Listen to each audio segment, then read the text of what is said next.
Episode 51 of Stream of Thought. Welcome back, and we start off the conversation by... We talk about my trip to Subway and how I became fascinated with the color scheme of their cups and a few things that I observed while I was in their restaurant. And a failed plot of vengeance. Yes, that too. We also little talk about the showcase that I did last night at Second City, my one of two shows that I'll be doing, and then concluding my time there as a student. And then what happens next? We talk a little bit about probably one of the best superhero movies of all time, Guardians of the Galaxy, which Victor finally watched after years of being pressured to by friends and family. And we nerd out. And it's well worth it. And then we wrap things up by talking about, Annoying neighbors. Annoying neighbors. Is it a cultural thing, or are they just assholes? They're just assholes, most likely.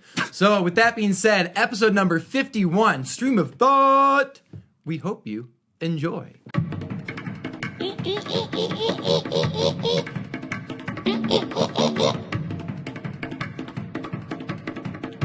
So let me first just start things off by saying that I was at Subway before picking you up, right? Mm-hmm.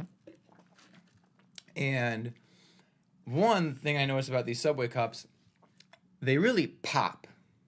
So... You know what I'm saying? Yeah, bright green. And the yellow lid. Yeah, yellow lid. That's different. It really pops. For sure. Their beverage game is much stronger than McDonald's right now. Branding wise? Yeah, exactly. It looks really cool. I like it. It does stand out for sure. It's one of those cups where you'd be okay leaving it in your car. Yeah, it looks cool. The second thing is, right before I left, I filled this up all the way with ice. Just to spite you. And because how what did I that did turn out was for you? Listen, because what I did was I tried some of the vitamin water, pomegranate, blueberry something, and I just filled it up a little bit to like here. Uh-huh. And I drank it. It was delicious. And then I filled up a little bit of Dr. Pepper afterwards, and the pomegranate fruit or vitamin water infused with the Dr. Pepper was gross, one of the most delicious Really? things I've ever tasted. Interesting. It was phenomenal. Right. But that sounds gross. No, listen, but after I drank it, there was still a little bit left inside, and I filled it with Coca-Cola. The pomegranate with the Coca-Cola, not so great. But I really encourage anybody, the next time they're at Subway, put about, 1 part of this vitamin water pomegranate flavor for 3 parts, or 2 parts Dr. Pepper, play around with the ratio, and you just get this this overwhelming, fruity, just creamy, fruity flavor. Creamy? Creamy? Yes, that's just very delicious. What kind of vitamin water are you It's just drinking? very delicious. It's Okay. I don't know how to explain it. It was That phenomenal. was vitamin water, man.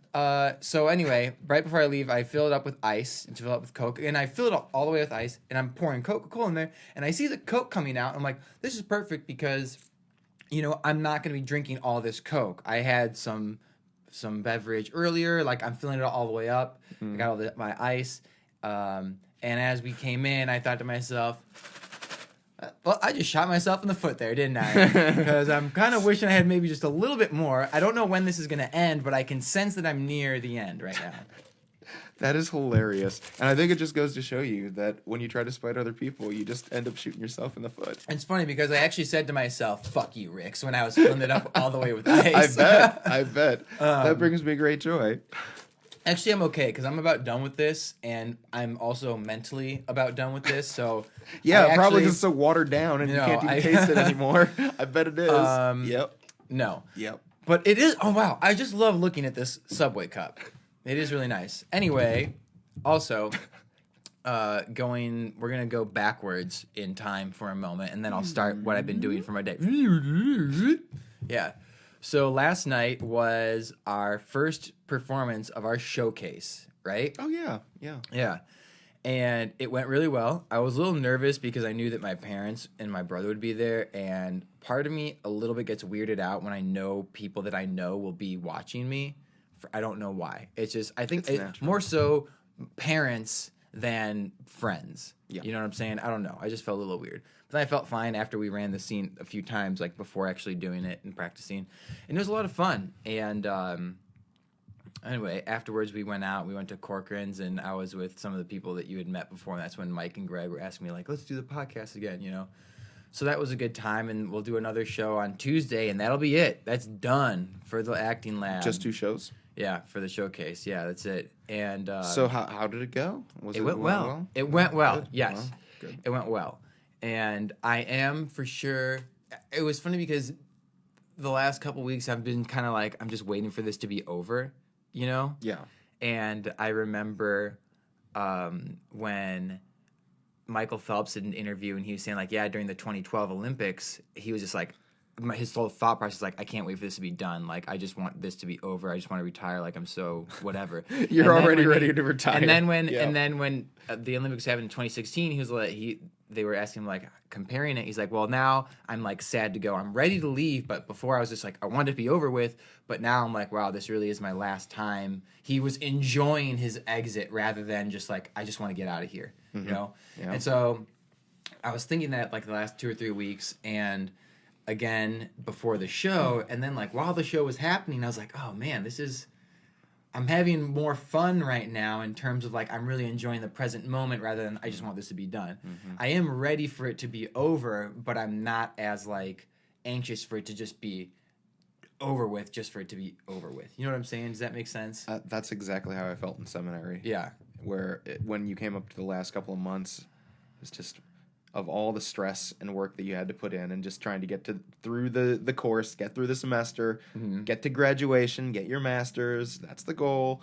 And the last 3 months, you start reflecting back on the whole experience and what it was like to go through all that. And there's this nostalgia factor that kicks in. I think it was How I Met Your Mother did a nostalgia episode or something like that brought out how when you get close to the end of something difficult that you've hated doing or has been challenging the entire time, when you reach that final threshold of the end is in sight, you click into this nostalgia mode and just think about how, you know, all the great times that you had, all the stuff you learned, how much you've grown, where you've come from. After the show, we ate at the bar at 1959. I was with my parents and my brother, and we were eating. My parents were asking me like questions and everything, and I was like, "Oh wow!" Like it's been, you know, about a little over a year since I first started like acting level 1, and all the classes I've taken. So I'm like looking back and I'm like, "Holy cow!"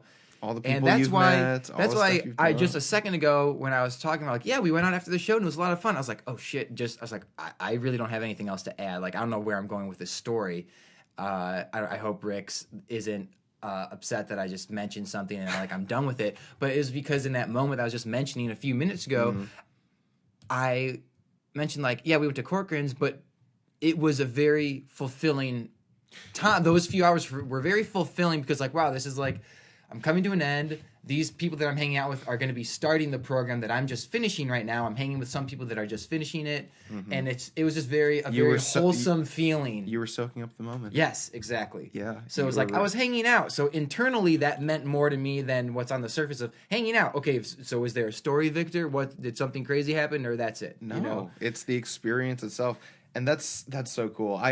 And that I feel like that's really hard to memorialize and immortalize forever because you're never going to go through something like this again. It was a once in a lifetime experience. And John, who's in my class, is going to have a party for us sometime in the middle of January, and he was mentioning, "Hey guys, you know, I think would be really cool is if I love hosting parties." I would totally be down every 6 months to have a party at my house to invite everyone who has graduated from the program and as well as the incoming class that will be starting. So, for example, in June, it'll be anyone. He'll invite anybody who did the program, our class and the 2 classes before us, the people who were just finishing it, who will just finish it in this upcoming June, and then the people who will be starting it in June, just as a way to like get to know more people and network and just form a community. I was like, oh, that would be so cool. And then I was talking to Janet,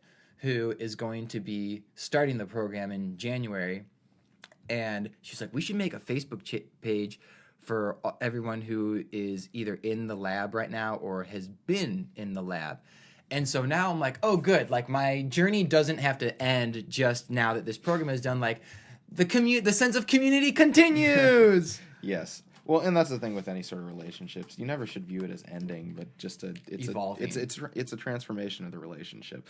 But I will say to that point of starting out Facebook groups and getting parties together and all that, it's nice in theory, but you need somebody to actually take initiative and organize it. And most people have busy lives. It's really hard to do that's it John. on a consistent. John will do that. Hopefully. Yeah, hopefully. I mean, I've seen, and I've been a part of many groups that have managed to last a year or two, but then people move away, have families, whatever. It's funny too because I remember. You need okay, but I will say as a caveat, you do need a transition phase of you should have, like, even with my youth group from high school, we would have get-togethers during holidays when we all came back together. So as much as it pained us to leave the youth group because we loved being a part of that community, we had opportunities to reunite for a period. And nowadays, none of us really get together too often anymore. But yeah. during those initial phases, I think it's important to transition out of such an intimate community that you were a part of and have those reminders. I was going to mention how that I started realizing this as I graduated from college, because when you are done with college, everyone kind of goes in their own direction. You know what I'm saying? Mm-hmm.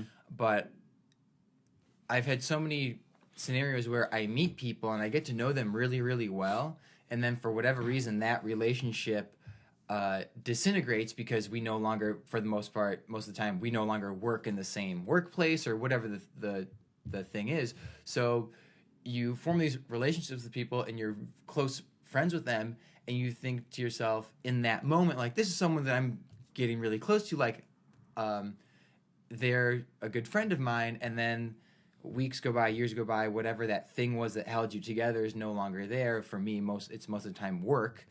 And then it's like, oh, I'll probably never see or talk to this person ever again. Mm-hmm. But it's funny because, like, that's how I've seen in interviews too, like, being an actor, like, whether it's in film or TV or on Broadway or wherever, like, you get to know people really, really well because you spend so much time with them in a very short amount of time, and then all of a sudden, that's a wrap. Production is done on the stage or on the TV series, or the movie's done wrapping. Now it's going into post-production. It's like, oh, well, now that thing that held people so tightly together is gone. Yeah. And so those friendships that are bonded so tightly are all of a sudden just like, I mean, there's kind of still, they're kind of still there, like, you know them, but they're not as cohesive. Exactly. Yeah. So the adhesiveness is worn off. Yes. Yeah, exactly. Yeah. Well, dude, I mean, as you were talking,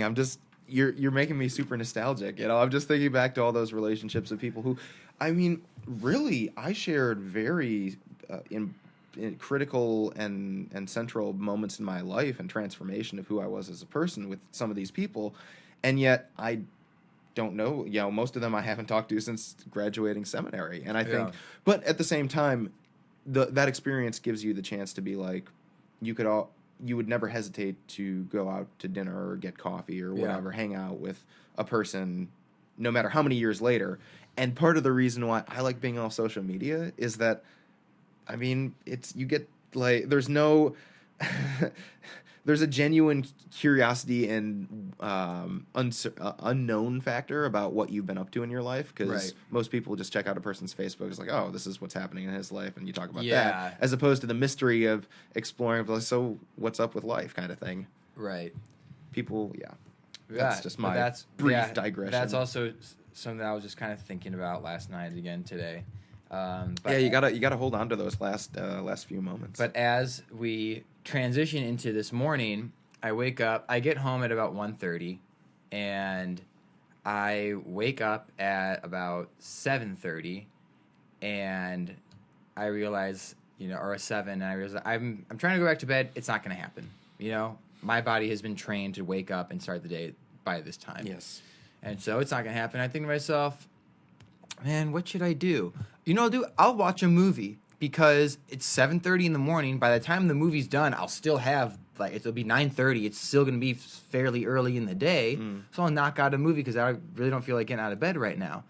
And I think I told you, like, last week, I was flipping through and I was like, I have so many movies recorded on my DVR, and I told you like Guardians of the Galaxy came up, and I was like, yeah, Thelma and Louise, and so I watched Thelma and Louise instead. Are you kidding me? Today I was I'm so mad at you right now. Today, I can't even listen. Okay. I'm not done yet. Go on. Today I think to myself, you know what? I'm feeling Guardians of the Galaxy, which I've never watched, which you just always tell me to do, and I have this thing where people recommend great TV shows or movies, mostly TV shows, and I say, yeah, okay. And then a few years go by, and then I watch them. That's what happened with me with Breaking Bad, and that's what happened with me for Walking Dead. Yeah, I haven't gotten there with Breaking Bad yet. And Get there eventually. I watched Guardians of the Galaxy, and I got a big smile on my face right now. Oh! So I knew that would make you very happy.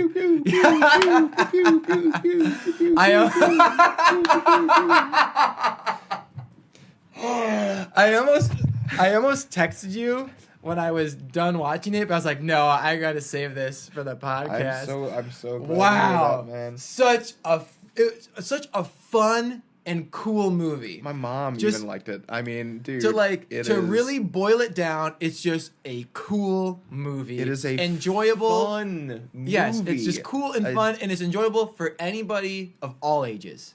Anybody. You don't even have to be a superhero fan. No, like whether you're, this is one of those things. This is one of those things like Play-Doh, good for ages 2 to 112. That's right. They have that on like toys sometimes. Like anybody can watch this, and yeah, you don't have to be a Marvel fan or a superhero fan. It's really really cool. And I did when I found out what it was after people talking about it, I was like, This chick is green. This guy's got red stuff all over him. There's a tree and a raccoon. Yeah. And it's a right weird now, concept. the only person that's holding me to this movie is Chris Pratt, but there's a bunch of weird looking characters going on. It looks like a kid's movie. I'll pass. And people kept telling me, other than you, like, dude, just watch it for the soundtrack. Watch it for the soundtrack. Watch it for the soundtrack. And I'm watching. I'm like, they got some pretty good tunes on here. Yeah. I'm happy people are beginning to appreciate what I was happy that people have developed a profound appreciation for the music that I have held so dearly to my soul for so long. It shows you're not the only one who loves great music, dude. Yeah. So that and it can be in a blockbuster movie too, because that's probably one of the most beloved superhero movies of all time. Really. I recorded it on like FX, and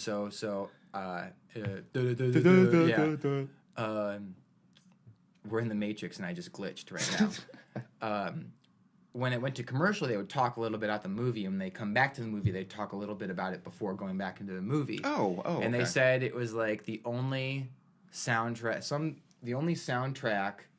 that went number one, or some weird thing that only had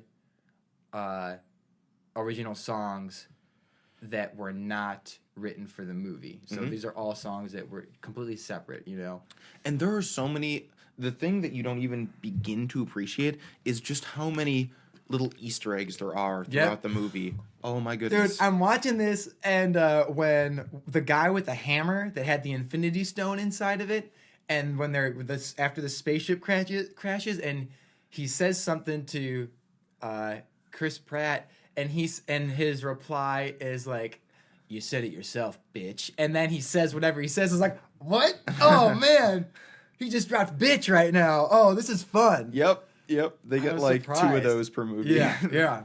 2 curse words for free. That was really fun. Well, you know what this means. We gotta watch Guardians of the Galaxy too. I saw that, and then when we I should saw rent that and bring it over to Neil's. When it said the Avengers Infinity Wars, I was like, oh, I know what Infinity is now. Yeah, the Infinity Stone. The Infinity Stone. Yeah, it's in. Did you see the Avengers? I've seen. I don't, dude. This is okay. So now, it's just a superhero movie. Avengers to me is similar to Harry Potter. They're coming out. I don't know what number they're on. I've seen them. I don't know exactly which ones I've seen. Yeah. I for You're sure not have seen into the craze. I for sure have seen the first one from beginning to end. But at the same time, I saw Thor that had an Infinity Stone. I saw Thor when it came out in Loki's theaters. staff. So like, I'm mixing up the Thor movies, with the Avengers. I'm just like, I don't know what's going on right now, but I like it. I'm a fan. Oh yeah, that robot machine spaceship Ultron. snake. Oh, I saw that one. That's number two. No, that's the first one. Oh, that's the first one. That was when they opened the portal to another dimension. Okay. And they had all the crazy action in New York City. Lots of stuff blowing up. Yeah. Is The that the one giant at the very end where the they're just Hulk eating? stops They're just eating at the end, not saying shawarma. anything? Yeah. Shawarma. Yeah, so I don't know what's happening, but I like it. I'm a fan, but I'm not lining up for it to waiting for it to come out, you know what I'm saying? Yeah, no, for sure. But Guardians of the Galaxy, number two is just as good. I remember seeing like preview. I remember seeing the Groot like miniature. I'm like, why is he Baby big? Groot, I thought he was like last time I checked in on this movie, he was miniature. I thought he was always miniature, and now he's big. I was like, what's going on? I was like, oh, okay, I see what happened now. Yeah, exactly. yeah. It would make no sense if you didn't watch the movie like, and really realize that, spoiler alert, that Groot ends up like dying or whatever and being reborn. Also, when the mom gives him his gift, I was like, I hope he doesn't open this gift. And then sure enough, the gift, you see it in the movie, I'm like, oh, nice, he never opened it. And then when he's opening at the end, it's like, oh, I know exactly what this is going to be. He opens the gift, I'm like, yep, I was right. Dude. I was 100% right. You are gonna, and then when I saw that, I was like, oh, this is definitely, I mean, very few movies are made knowing that they're already going to be making a sequel to it. You know, most of the time they wait to see what it's like at the box office, or years go by and they realize people are still fans of something, and they'll make a sequel. You know, but this they already knew before they were even done, probably with principal photography. And well, obviously they didn't know though. They didn't. Really? No. Well, I don't think that. Because the ending, I don't think they had already started production for the next. The ending is like a precursor to that there's going to be a sequel. Yeah. You're right. So what I'm saying is, they were. It was going to be a continued plot line. Yeah. So they were setting it up for. They were setting it up. It either happened before they started shooting, or while they were shooting, they probably were like, we're going to. It does play a major role in the next one. So yeah, it was for purpose. Yeah. When I saw that gift, I was like, hell yeah! And then when I saw he had the Infinity Stone in his hand, and the green woman is like, take my hand. I was like, uh-oh, he might have a little difficulty with this. And then they do the flashback. It's like, what's he gonna do? He's got to, or he's gonna die. And then they do that. I'm like, oh, another moment in this movie that just makes me happy that I just watched this movie. Yeah, and you watch it again, and there's a couple of videos that do a really good job on YouTube of breaking down some of the Easter eggs that you haven't even mentioned yet that you probably didn't catch and wouldn't be able. What to... are some of them? Name like I two can't of them. think off the top of my okay. head. It's one of those things. All where right, that's cool. It's just one of those fun to view kind of like, oh, that's kind of sentimental or nostalgic. I mean, it's been years since I watched them, so. But yeah, man, second one, oh, I like that even better. That one brought a tear to my eye. I was a little sad when what's the raccoon guy's name? Oh, Rocket. Rocket, yeah. When he was sad that Groot had gotten like blown up or died or thought he died. Yep. I was like, oh man, he was his buddy. Yep.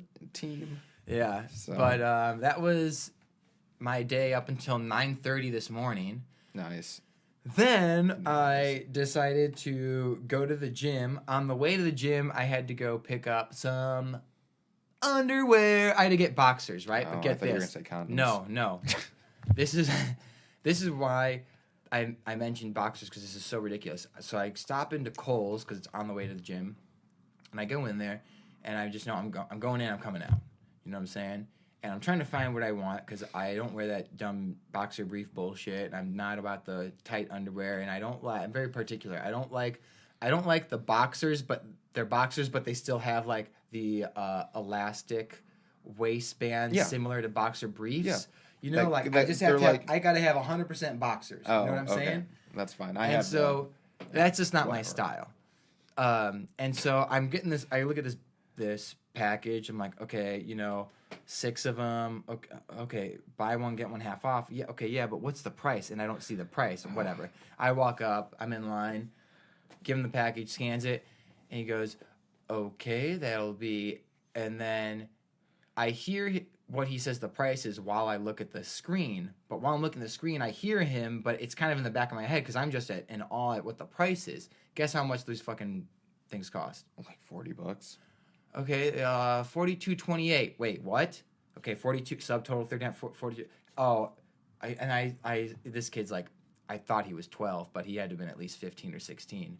But I see 42 whatever it is, and I'm sitting there and I say out loud, "Are you fucking kidding me?" Because I was just so shocked. I was like, "Are you fucking kidding me? Oh hell no! I'm putting these things back." And he's like, "Okay," and I just walked back, and I was like, I was just so dumbfounded. Yeah. Oh, that's why there's no fucking price on there, because no one's gonna pay $32. And it was one of those like weird. I just grabbed the package. I'm looking at it more closely. Like it's a name brand, but there's no reason 6 of these should cost $40-something. That's absurd. But then one of them, I see the package a little more closely, and it says something like, something weird like odor control technology bullshit. I'm like, what does that even mean?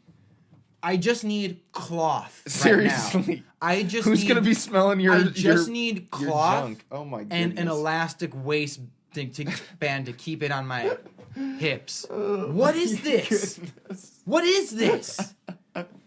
Why is this so difficult for me right now? Yeah. So I put those motherfuckers back. And I walk out, and I'm just like, nah, it's not happening. Not today. Oh, I'm my not paying goodness. $40 for 6 pairs. No, So that's ridiculous.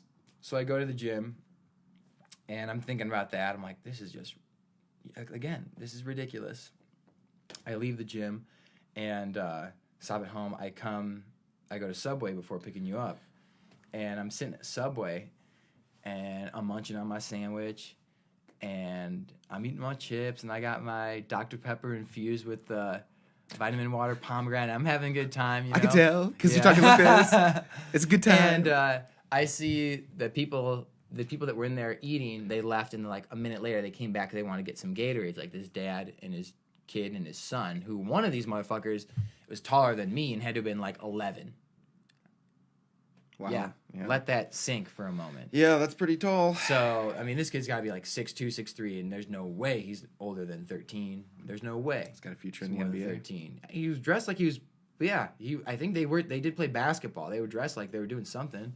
Anyway, they grab some Gatorade, and the guy is standing there, right? And he's kind of looking around like he's waiting, because the people at Subway aren't doing shit until someone walks in. You know what I'm saying? Like they're always on their phone or doing some weird shit.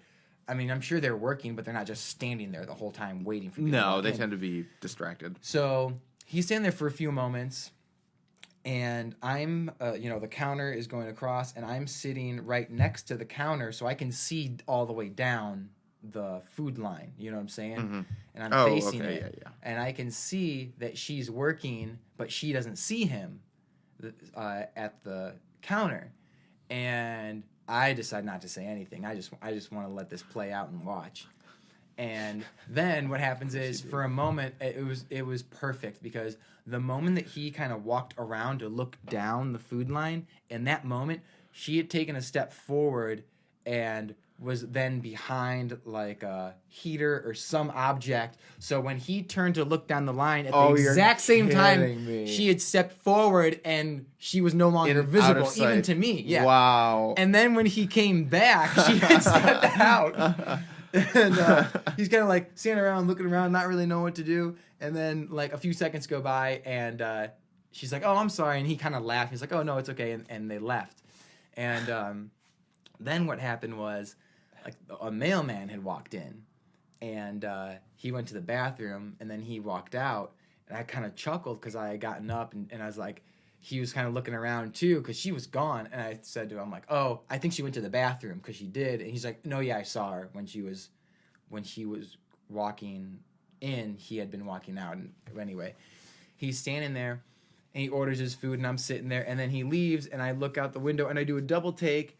And I realized, man, the power of the mailman. It must be fun driving that truck around. You park that thing anywhere you want. You know what I'm saying? Dude, and no one thinks twice. It's a mail truck. Like, just park it on the fucking sidewalk. No one's gonna think anything otherwise. You know? And because the same thing happens at Aldi. There's this dude that straight up just parks right in front of the entrance. Doesn't even grab a parking space, always buys the same thing, like 2-liter of Coca-Cola, coconut water, and like some chips or like a bag of fruit or something weird. It's a mail guy who comes in? A different mailman who just parks it right in front of the store, clearly where you're not supposed to park a vehicle. Yeah. But just not necessarily abuses his power as a mailman, but certainly taking advantage of the fact that he is driving a government vehicle that can just go wherever it wants. They you know what I'm saying? do have almost ultimate power. And no one's really going to get pissed because it's not like you see a Lamborghini parked and they go, who the hell is this motherfucker parking like this? Yeah. It's a mail truck. It's a mail so truck. you see it, but it's not. You see through it, yeah. You see through it, exactly. Yeah. It's in the back of your head. It's kind of not really there. Yeah, you it's know just what I'm saying? part of the scenery. You see a mail truck everywhere and anywhere you go. The mailman could park the motherfucker right in the middle of the street on top of the double solid yellow lines. Yeah. And what's going on? I don't know. The mail truck. Mail truck, I don't know what's going on, yep. but I better just go around. Go around. Yep, like, exactly. No one's going to get pissed in the mail truck. No. It's so true. Yeah. It's so true. And then after that, I'm walking out, and Neil called, and I already told you what that was about. So, this is going to be... And all this happened by 1:30 in the afternoon. So that's been my day today, which, like I was telling you, to anyone else, it's just like, whatever. But I just find humor in just the little minutia of the days. The peculiarities of an ordinary day. Just weird things. I think I nod my head. This is a little interesting. And then I think to myself, I wonder if I can come up with a stand-up bit for this. Dude, you totally could. I will. In January, I'm gonna do some stand-up. Now that I don't have to spend as much time doing the acting thing, because I am pretty funny.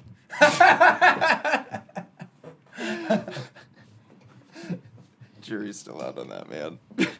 You're funnier than me, I'll tell you that. Oh, but yeah, dude.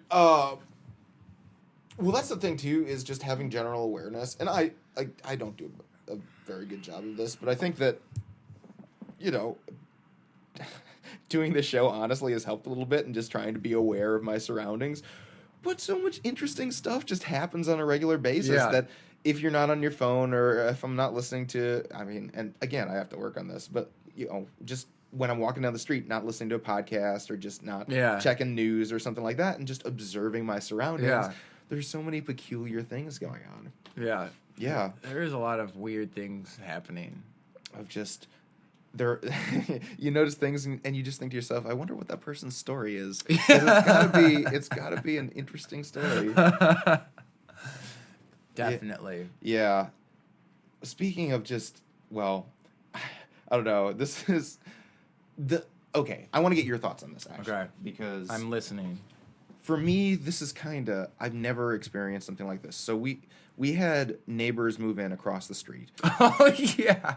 Have I mentioned that? I think I've vaguely. I vaguely remember this, but bring it up. Yeah. So, I vaguely remember this. Yeah, this was something I think I talked to you about in passing, but we had these neighbors move in probably about a year or so ago. They're Middle Eastern family with two maybe junior high boys or whatever, and because our house is situated now between two mosques, we have a lot of Muslim families moving in around the area, which is fine and all that. I don't know if culture happens to be the thing that sort of drives this community situation.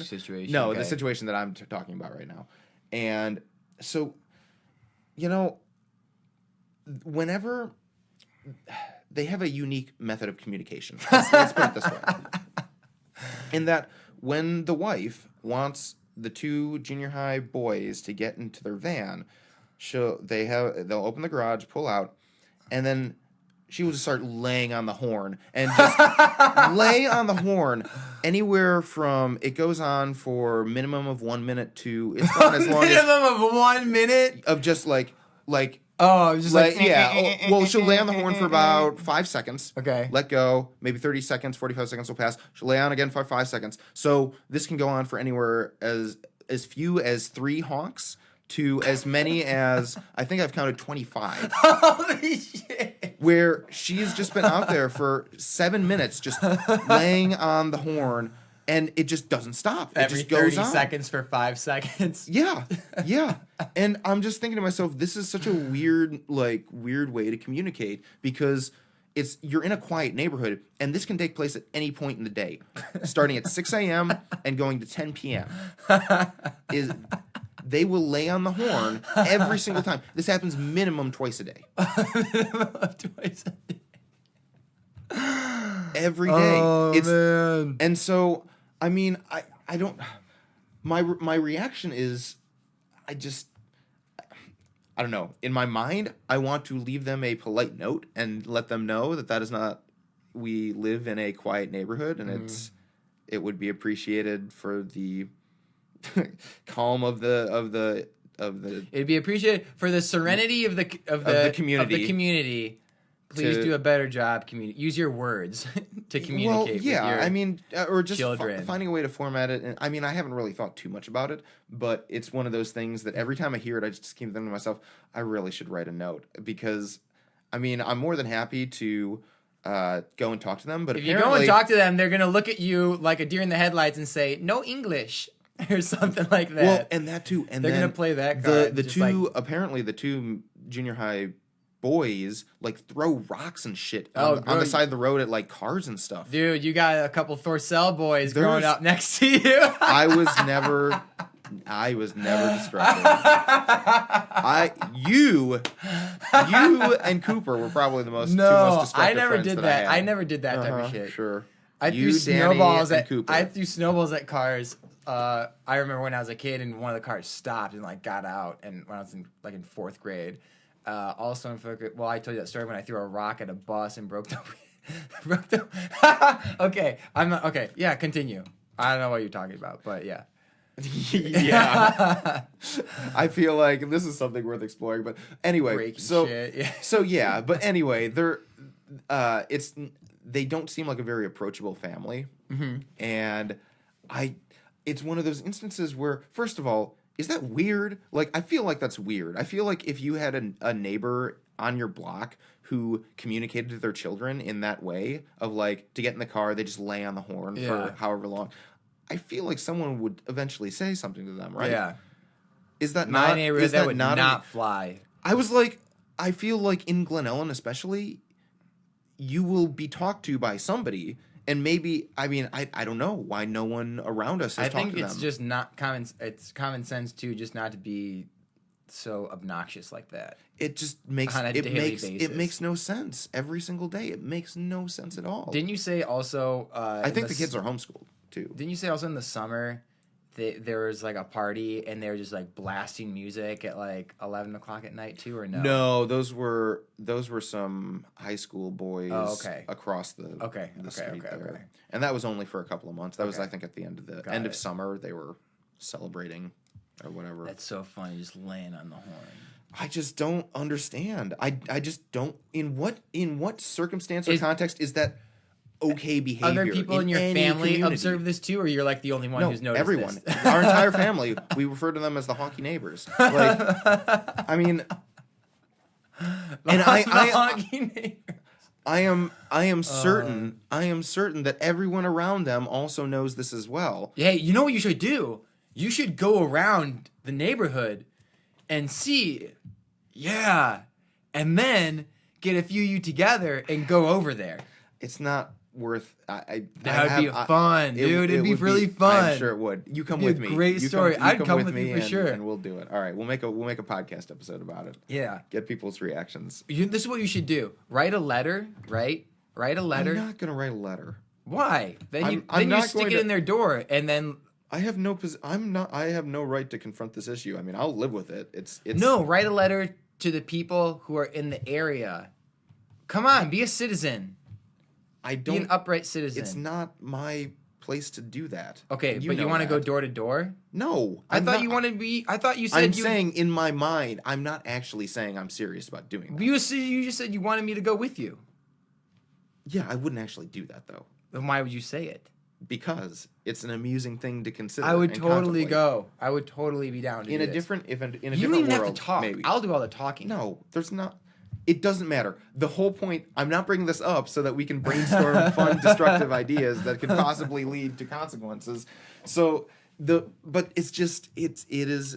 I'm trying to think in what community, rural, suburban, or urban, would that be Oh, permissible? totally urban for sure. In the city, no one gives a fuck. Yeah. That would, to answer your question, that would be permissible in an urban environment. Okay. Okay. So we've got urban, but we're not living in urban. No, but suburban or like country, not really. And on the frequency that it happens too, they're the only ones who do it. And you can hear it for like 3 blocks. Everyone knows when they're calling their kids out to the car. I bet there are families just like yours thinking the same thing and no one's going to do anything about it. But I'm here and I'm ready to rally. I'll take the charge on this. All right, you go around to the house. No, but you got to come with me. Why? And I will do all the talking. All right. I'll bring you over next time it happens. Okay. Next time it happens. I was going to say, I'm really looking forward to spring when the weather's nice and I'm hoping I'm in the gazebo when it happens sometime. Here's actually what I was thinking. Okay. Was that I could, because it sometimes does go on for 7 minutes, to just have a camera there, like, ready, and then the minute I hear the first horn, I just let it start recording until they're done. Yeah. And just document it. And for posterity's sake. I mean, not for anything malicious or anything. I wish we knew someone that was good with cars. I saw a video one time where this guy pulled a prank on his friend where anytime he, like, switched shit up in his engine, where anytime that his friend would touch the brakes, the horn would just start honking. So he'd touch the brakes and be like, and yes, then lift up. I saw you know, that, yeah. that would be really fun. This is increasingly really becoming cool. a destructive episode of Stream of No, Thought. come on, yes and me, dude. Yes and. It's all about the improv. That's how you build fun scenes. That's how you build fun scenes in life, by just coming up with crazy shit. Yes, and we could do this, and then this, and then this, and then this, and then this, and this, and this. There are amazing. so many better things that you can focus and utilize. Right, your let's energy just sit for. around and complain about it. Let's just do that instead. We're recording an episode of Stream of Thought, you moron. Let's just sit around. This has been on my mind. Let's just not do anything about it. Yeah, I find it peculiar. Stand idle and wait. We were talking about the strange oddities of an ordinary day. That is really funny, though. So that is really, really funny. I just find it peculiar. Okay, so maybe it's not every day, but it's pretty much, if not, I would say 5 times a week. I thought it was every day, a minimum of twice a day. That'd be 14 times a week. Now, yes, the days that they are out is twice a day. It's never in isolation. It's always like the family's moving around, like, you know, they're going to be coming and going. But there are a couple of days during the week where but then again, I'm not around all day either, so I don't know. I'm just from my experience. I mean, they probably do it every day, but I hear it at least 5 times a week. That is hilarious. Morning, noon, and night. Morning, noon, and night. There is no method. But do you think that they have any awareness that they're doing this, or just don't care? That's tough. That is, I don't know. Because maybe somebody has talked to them about it, and they just said, "F you, we're going to do what we're going to do." I don't know what that culture is like. You know what I'm saying? Yeah. Or if it's just them. Well, that's the thing, is I don't know if it's culture or they're just assholes. Like, if it's culture, I mean, yeah, there can be some assimilation that goes on and something constructive goes on. But if they're just assholes, then you can't really fix stupid. I don't know. I think they might just be assholes. I lean towards because there assholes. are some people working, you know, when you do retail. I mean, you see the kids throwing rocks at the cars on the side of the street. Where are the parents? The parents are home. They're inside. They just don't care that their teens could be causing damage. And to me, it's like, that's a sign of an asshole. It doesn't matter about, like, no one's culture would that be permissible. It doesn't matter. It doesn't matter. You know, I strongly, But that was the question that I was uncertain about is it cultural or are they assholes? And after this conversation, I lean towards asshole. They're assholes. Don't be an asshole. Dude, in a Breaking Bad episode, it's Jesse, the character Jesse is like, DBAA. And Walt, I think, is like, what? He's like, DBAA. Don't be an asshole. But yeah, that was a very fulfilling story that I'm very happy to have heard and end on, if there isn't anything else that you have to add. No, I think we're good, man. What's your sign off? Seriously, DBAA, don't be an asshole.